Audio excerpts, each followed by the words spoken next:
Je vais essayer de vous faire un panorama à trois niveaux de pouvoir qui existent pour le moment. Cette lutte est à différents niveaux de pouvoir.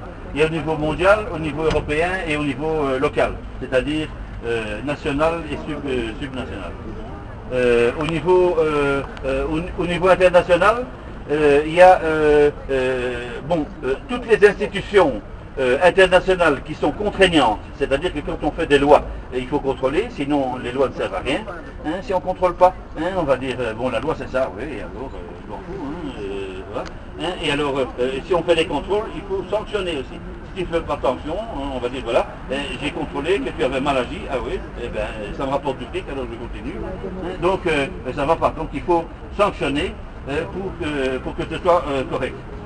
Toutes les institutions internationales qui sont contraignantes, donc qui ont ces trois postes-là, eh bien, sont ultralibérales. Donc c'est l'OMC, le FMI, la Banque mondiale et tout ça, qui font souffrir les peuples depuis, soi-disant qu'ils vont aider, mais ils ne les aident pas, ils les font cracher des dettes qui n'est que... bon. Et alors, celles qui sont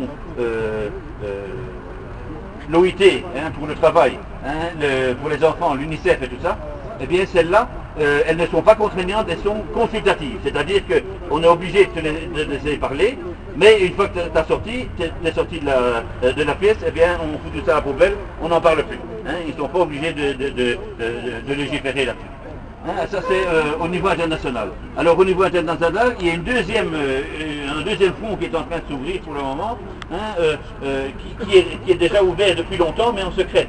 Ce sont les traités internationaux. Il y a 4 blocs qui sont en train de se construire. Il y a le bloc transatlantique, donc Amérique du Nord et Europe. Donc l'Amérique du Nord c'est l'ALENA, c'est quelque chose, une organisation qui existe déjà.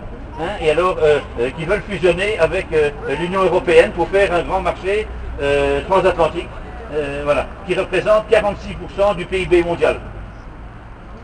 Donc, vous imaginez un marché commun qui va être complètement, qui veulent complètement déréguler, où ils devront plus respecter les lois sociales, les lois pour la santé, les normes et tout ça, pour l'environnement et ainsi de suite.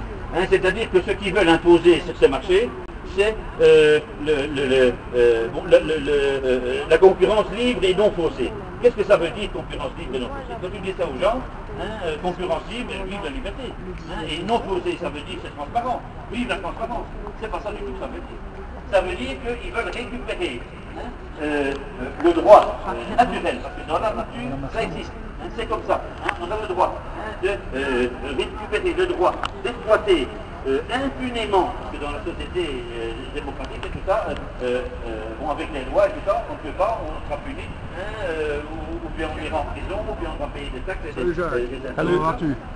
Pouvoir exploiter impunément l'esclavage, la pollution, les paradis fiscaux et la destruction des écosystèmes.